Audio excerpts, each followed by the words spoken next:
বিসমিল্লাহির রহমানির রহিম। সামনে রমজান আসছে। গত রমজান থেকে 1 বছর অতিবাহিত হয়ে গেছে আমাদের জীবন থেকে, অথচ আমরা টেরই পেলাম না কোনো একটি বছর আমাদের থেকে বিদায় নিয়েছে। সময় তার স্বাভাবিক নিয়মেই চলে গেছে, আর একটি বছরে আমরা যা কিছু অর্জন করেছি, ভালো কিংবা মন্দ, সময় কিন্তু থেমে থাকেনি। সময় তার রীতিনীতি অনুযায়ী চলছে।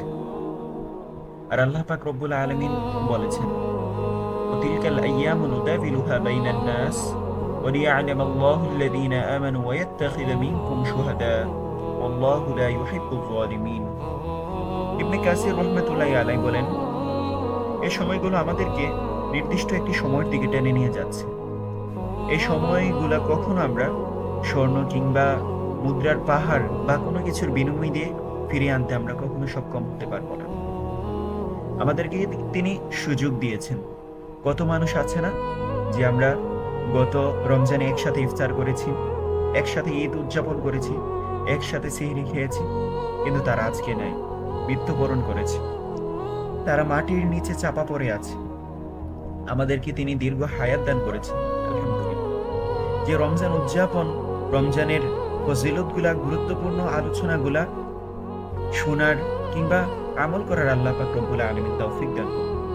মুস্তাদরাকে বর্ণিত হয়েছে যে রাসূল সাল্লাল্লাহু আলাইহি ওয়াসাল্লামকে জিজ্ঞাসা করা হয়েছে, কোন ব্যক্তি সবচেয়ে বেশি উত্তম? তখন নবী করিম সাল্লাল্লাহু আলাইহি ওয়াসাল্লাম বললেন, ওই ব্যক্তি সবচেয়ে উত্তম মান তালা আমরুহু ওয়া হাসুনা আমালুহু, যে দীর্ঘ হায়াত পেয়েছে এবং উত্তম আমল করেছে, সেই হলো সর্বোত্তম। রমজান মাস আসলেই নবী করিম সাল্লাল্লাহু আলাইহি ওয়াসাল্লাম সাহাবীদেরকে রমজানের সুসংবাদ দিতেন। বলতেন, عن أبي هريرة رضي الله تعالى عنه قال قال رسول الله صلى الله عليه وسلم قد جاءكم رمضان شهر مبارك افترض الله عليكم صيامه تفتح فيه أبواب الجنة ويغلق فيه أبواب الجحيم وتغل فيه الشياطين فيه ليلة خير من 1000 شهر من حرم خيرها فقد حرم। মুসনাদ আহমদে বর্ণিত হয়েছে। আবু হুরায়রা থেকে বর্ণিত হয়েছে, নবী করিম সাল্লাল্লাহু আলাইহি ওয়াসাল্লাম বলেছেন, তোমাদের কাছে রমজান মাস এসেছে। এটি একটি বরকতময় মাস, পূর্ণ একটি মাস, বরকতময়। সেই মাসে রোজা তোমাদের উপর ফরজ করে দেওয়া হয়েছে। এই মাসে জান্নাতের দরজাসমূহকে খুলে দেওয়া হয় এবং জাহান্নামের দরজাসমূহকে বন্ধ করে দেওয়া হয়। শয়তানকে শিকল আবদ্ধ করা হয়। এবং এই মাসে এমন একটি রাত আছে যে রাতটা 1000 মাসের চেয়ে উত্তম। যে এর কল্যাণ থেকে বঞ্চিত হলো, সে বঞ্চিতই হলো। জান্নাতীরা কেন খুশি হবে না? তাদের জন্য জান্নাতের দরজাগুলো উন্মুক্ত করা হয়। জাহান্নামীরা কেন হাসবে না? সেখানের মধ্যে জাহান্নামের দরজা সমূহকে বন্ধ করে দেওয়া হয়। নেককার ব্যক্তিরা কেন খুশি হবে না? যেখানের মধ্যে শয়তানকে শিকলাবদ্ধ করা হয়। ইয়াহইয়া ইবনে কাসির বলেন, তারা যে সময় রমজান মাস আসতো তখন আল্লাহর কাছে দোয়া করতেন, আল্লাহুম্মা সাল্লিমনি মিন রমাদান ওয়া সাল্লিম রমাদান আলী ওয়া তাসাল্লুমহু মিন্নি মুতাকাব্বাল। হে আল্লাহ, রমজান পর্যন্ত আমাকে নিরাপদ রাখুন, আমার জন্য রমজানকে নিরাপদ করে দেন এবং আমার কাছ থেকে নিরাপদ রমজানকে কবুল করেন। তারা এমন ভাবে চাইতো। মুআল্লাক ইবনে ফদল রাহমাতুল্লাহি আলাইহি বলেন যে তারা আল্লাহ তাআলার নিকট রমজান পাওয়ার জন্য কান্না করতেন, আর 6 মাস তারা কান্না করত রমজানের আমল কবুল হওয়ার জন্য। তাদের চিন্তা ধারণা ছিল কতটুকু ঊর্ধ্বে আমাদের, আমরা আজকে পেয়েও ভুলে যাচ্ছি। সেই রমজানে এত বেশি ফজিলত যে তার খুসুসিয়ত, বৈশিষ্ট্যাবলী হলো, রমজান মাসে আল্লাহ পাক রব্বুল আলামিনের তার রাসূলের উপর কুরআন অবতীর্ণ করেছেন। এত উত্তম একটি মাস। এবং এই মাসে তারাবিহ, রমজান, যেগুলা হাসরের ময়দানে আমাদেরকে সুপারিশ করবে, বলবে, হে আল্লাহ, তার খাবার এবং সঙ্গম করা থেকে বিরত ছিল আপনার সন্তুষ্টি চিত্তে বা তাকওয়া অর্জনের জন্য। এবং রমজান মাসে তাহাজ্জুদ পড়ার সুযোগ বেশি পাওয়া যায়। অন্য সময় উঠতে গেলে ইতস্তবোধ বা অলসতা আমাদেরকে গ্রাস করে ফেলে রাখে, কিন্তু তাহাজ্জুদ পড়ার সুবিধা পাওয়া যায় রমজান মাসে।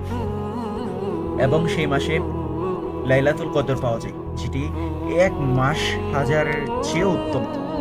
মিন আলফি শাহরিন, আল্লাহু আকবার। এত উত্তম একটি রাত দিয়েছেন তিনি। আর সেই মাসে এই মাসে তাওবা কিংবা পাপ মোচন করা হয়, শয়তানকে বেঁধে রাখা হয়, জাহান্নামের দরজাসমূহকে বন্ধ করে দেওয়া হয় এবং জান্নাতের দরজাসমূহকে খুলে দেওয়া হয় এবং একে অপরের প্রতি সম্পর্ক বৃদ্ধি পায়। একজন আরেকজনকে দাওয়াতের মাধ্যমে সম্পর্ক বৃদ্ধি পায় ইফতার কিংবা সেহরির মাধ্যমে। এবং সবচেয়ে বেশি প্রাউডি বিষয় হলো যে রমজান মাসে নেক আমলের সওয়াব, তার প্রতিদান খুব বেশি বৃদ্ধি করে দেওয়া হয়। আর রমজান মাস এর রোজা প্রত্যেক বালেগ প্রাপ্তবয়স্কদের উপর ফরজ করা হয়েছে। যেমন আল্লাহ পাক রব্বুল আলামিন বলেছেন, ইয়া আইয়ুহাল্লাযীনা আমানু কুতিবা আলাইকুমুস সিয়াম কামা কুতিবা আলাল্লাযীনা মিন ক্বাবলিকুম লাআল্লাকুম তাত্তাকুন। আল্লাহ পাক রব্বুল আলামিন বলেছেন, তোমাদের পূর্ববর্তীদের উপরেও আমি রোজাকে ফরজ করেছিলাম, এখন তোমাদের উপরেও আমি রোজাকে ফরজ করে দিয়েছি, যেন তোমরা মুত্তাকি অর্জন করতে পারো। আল্লাহ তাআলা রোজা দেওয়ার মাধ্যমে কোন বান্দাকে কষ্ট দিতে চান না। তিনি রোজার মাধ্যমে লাআল্লাকুম তাত্তাকুন, বান্দাকে মুত্তাকি তৈরি করার জন্য তিনি রোজাকে দেওয়া হয়েছে। রোজার হিকমতই হলো মুত্তাকি হওয়া, বান্দাকে কষ্ট দেওয়া বিন্দুমাত্র আল্লাহ তাআলার ইয়ার মধ্যে যায় না। মুত্তাকি হলো আমাদের মূল মাকসাদ। মুত্তাকি না হতে পারলে আমরা কোথায় যাব?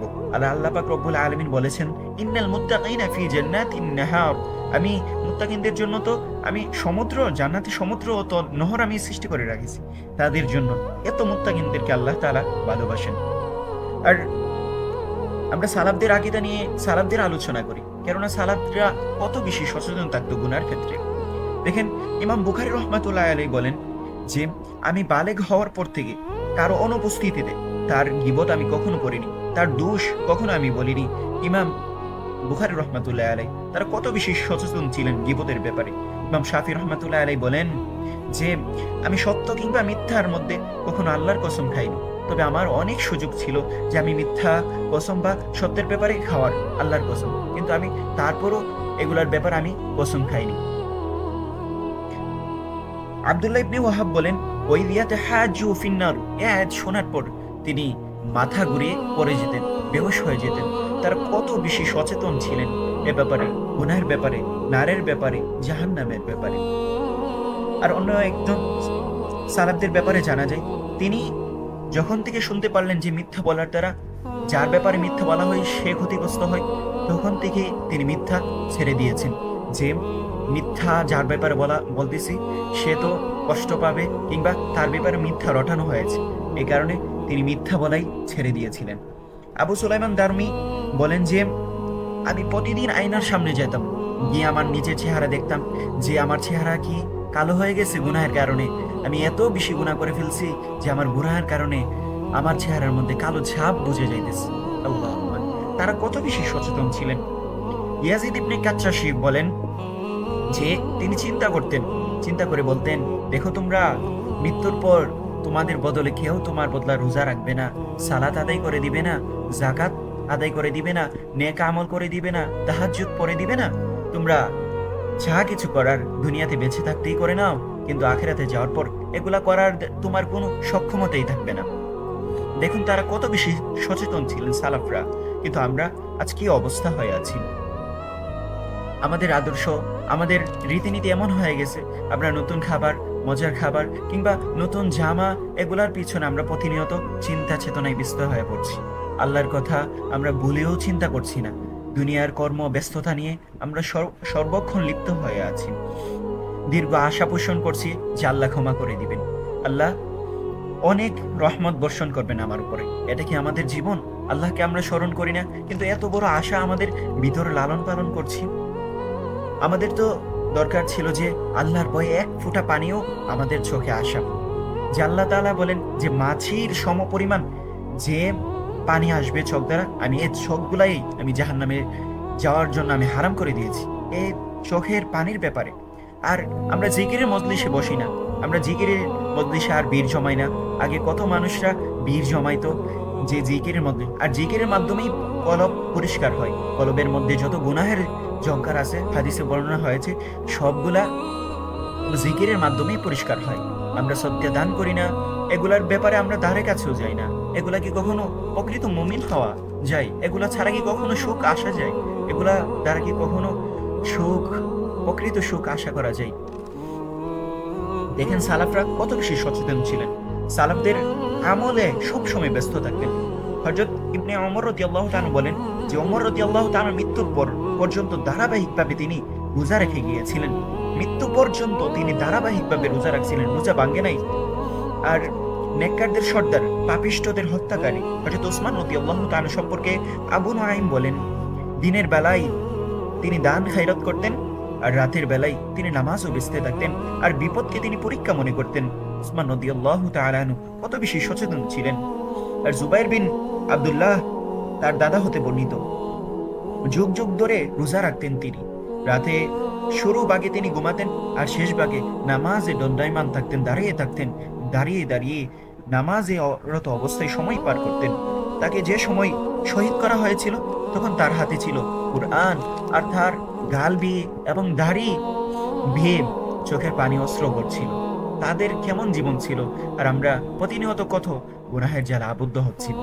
আবু তালহার ব্যাপারে রাসূল সাল্লাল্লাহু আলাইহি ওয়াসাল্লাম বলেছিলেন, হে আবু তালহা, সাওবু আবি তালহাতা ফি জাইশি খায়রুম মিন আলফি রাজুলিন। সৈন্য দলের মধ্যে আবু তালহা হলো এমন একটা ব্যক্তি, আওয়াজ যার আওয়াজ 1000 পুরুষের চেয়ে উত্তম। এমন আবু তালহা কেমন ছিলেন? তার ব্যাপারে আনাস রাদিয়াল্লাহু তাআলা আনহু বলেন, কি জানেন? রাসূল সাল্লাল্লাহু আলাইহি ওয়াসাল্লাম এর আমলে যুদ্ধ করার কারণে, যুদ্ধে ব্যস্ত থাকার কারণে তিনি রোজা রাখতে পারেন। কিন্তু রাসূল সাল্লাল্লাহু আলাইহি ওয়াসাল্লামের মৃত্যুর পর তিনি বলেন, আনাস রাদিয়াল্লাহু তাআলা বলেন, আমি তাকে এমন পাই নাই যে 2 ঈদ ব্যতীত তাকে রোজা ভাঙতেন। সব সময় রোজা রাখতেন, শুধু 2 ঈদে রোজা রাখা হারাম, ওই সময় তিনি রোজা রাখেননি। কিন্তু এছাড়া আমি সব সময় দেখছি যে আবু তালহা রোজা রাখতে। আচ্ছা, রোজার গুরুত্ব কতটুকু? রোজার গুরুত্ব দেখেন, হাদিসে কুরসির মধ্যে বর্ণিত হয়েছে, আস-সাওমু লি ওয়া আনা আজিজি বিহি। এটা শোনার পর আর কি কোনো রোজাদার ব্যক্তি তার কি শুনতে ইচ্ছা করবে যে গুরুত্ব কতটুকু?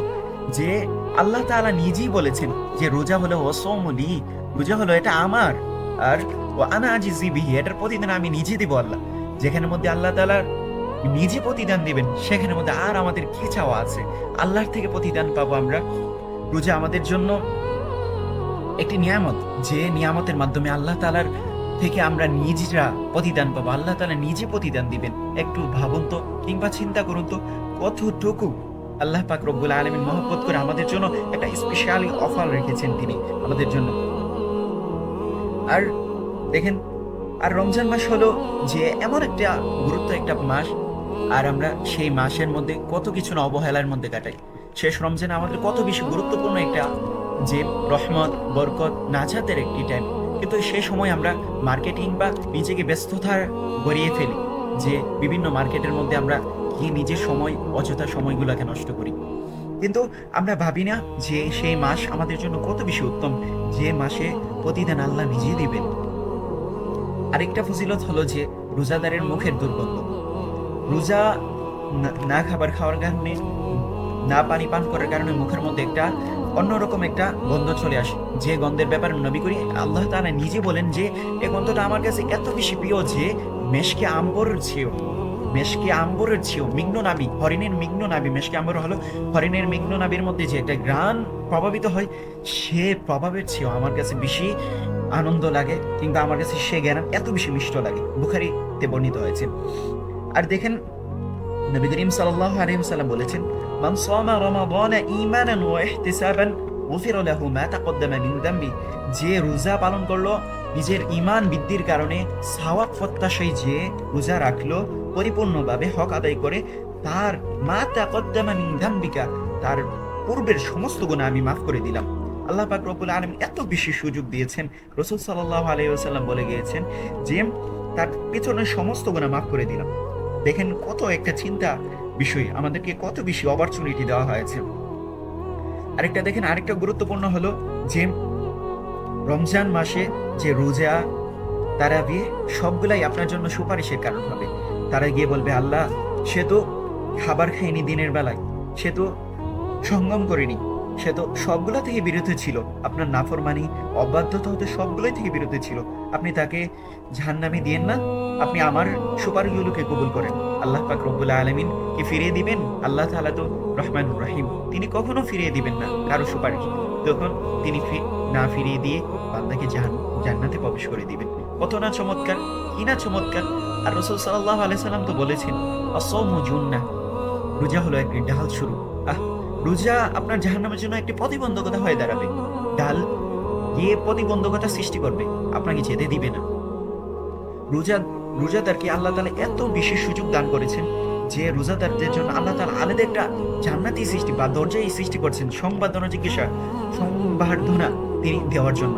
যেরকম নবী করিম সাল্লাল্লাহু আলাইহি সাল্লাম বলেন যে সেখানের মধ্যে রাইয়ান ডাকতে থাকবে তাদেরকে যে এই দরজা দিয়ে প্রবেশ করো, হে রোজাদাররা, তোমরা এই দরজা দিয়ে প্রবেশ করো, তোমাদের জন্যই অপেক্ষা করা হচ্ছে, তোমাদের সংবর্ধনার জন্যই এখানের মধ্যে অপেক্ষা করা হয়েছে। এখানের মধ্যে রাইয়ান, যে রোজাদাররা যাওয়ার পরেই সেখানের মধ্যে দরজা বন্ধ হয়ে যাবে। অন্য কোনো যে ইবাদতকারী তাদের জন্য দরজা খোলা থাকবে না, তারা ওইখানে প্রবেশ করতে পারবে না, শুধু জাস্ট এখানের মধ্যে রোজাদাররাই প্রবেশ করবে। আবু হুরায়রা থেকে বর্ণিত, রাসূল সাল্লাল্লাহু আলাইহি ওয়াসাল্লাম বলেছেন, রোজাদারদের জন্য দুইটা আনন্দ রয়েছে। একটা হলো যে তাদের ইফতার, আরেকটা হলো তারা প্রভুর সাথে সাক্ষাৎ করবে। সেই রোজার প্রতিফলন সম্পর্কে আনা আজিজি বিহি, তারা আমার নিজের সাথে সাক্ষাৎ করবে, প্রতিদান আমার নিজ থেকে নিবে। জাবের রাদিয়াল্লাহু তাআলা আনহু থেকে আরেকটা হাদিস বর্ণিত, তিনি বলেন, প্রতি ইফতারের সময় কিংবা রমজানের প্রতি রাতেই লোকদেরকে জাহান্নাম থেকে মুক্তি করে দেওয়া হয়, জাহান্নাম থেকে বের করে দেওয়া হয়। কত না শান্তি, কত না প্রশান্তি! জাহান্নামবাসীরা যারা এক মাসের অপেক্ষায়, তারা সব সময় জেনে অপেক্ষা করতে থাকে কবে রমজান আসবে, কিন্তু আমরা সেই রমজানের কদর করতে পারি না। রোজাদারকে ইফতারি খাওয়াবে, যে রোজাদার কোনো ব্যক্তিকে যদি ইফতারি খাওয়ায়, সে তার সমপরিমাণ পাবে।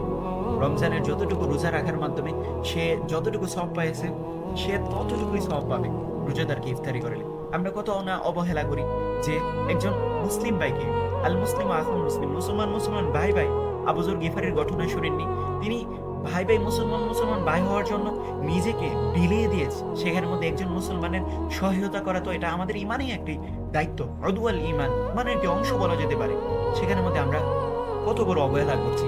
একজন মুসলমানকে একটা ইফতারি খাওয়াতে পারলাম না, বা আমাদের একটা আফসোসের একটা কারণ থাকার দরকার যে একজন মুসলিম, কিন্তু দেখেন যে একটি মুসলিম সারাদিন যাবৎ কোনো কিছু খায়নি, কিন্তু আপনার বাড়িতে গিয়ে যদি এক গ্লাস পানি কিংবা একটা খেজুর, তার প্রত্যাশাটা কত বেশি হবে। আর রাসূল সাল্লাল্লাহু আলাইহি ওয়াসাল্লাম বলেছেন, এক গ্লাস পানির দামটা এরকম যে একটা গোলাম আজাদ করার মতো সওয়াব। একটা গোলাম আজাদ করা, আল্লাহু আকবার, একটা গোলাম আজাদ করে দ্বীনের পক্ষে কতটুকু একটা সম্মানজনক একটি কাজ, কত বেশি একটা দ্বীনের জন্য ফিদা, এরকম তার ব্যাপারে আমরা কত বেশি অবহেলা করছি। একজন ব্যক্তিকে আমরা যে ইফতারি করাতেও আমরা সক্ষম হই না মাঝে মাঝে, এটা আমাদের ইমানে একটা দুর্বলতা। আল্লাহ তাআলা সবাইকে এ ব্যাপারে দুর্বলতা কিংবা অবহেলা বা রমজানের কুটি হতে, সবগুলো হতে বাঁচিয়ে রাখুন। আর রাইয়ান দরজা প্রবেশ করার তৌফিক দান করুন। যেগুলা দ্বারা আমরা প্রবেশ করতে পারবো, সেগুলা দ্বারা আল্লাহ তাআলা আমাদেরকে সবসময় সীমাবদ্ধ রাখুন। রমজানকে পরিপূর্ণভাবে কাজে লাগানোর আল্লাহ পাক রব্বুল আলামিন তৌফিক দান করুন, যে কাজে লাগানোর মাধ্যমে রাইয়ান দরজাগুলো আমাদেরকে ডাকবে, হেই যুবক দল, হে শাবাব, তোমরা আসো, তোমাদের জন্য অপেক্ষা করা হচ্ছে। হেই শেখরা, হে সবি, তোমরা আসো, তোমাদের জন্যই তো আমরা এতক্ষণ অপেক্ষা করেছিলাম। আর এই রমজান মাসের কদর বুঝে আমাদেরকে সবাইকে আল্লাহ পাক রব্বুল আলামিন আমল করার তৌফিক দান। আমিন আমিন। আসসালামু আলাইকুম।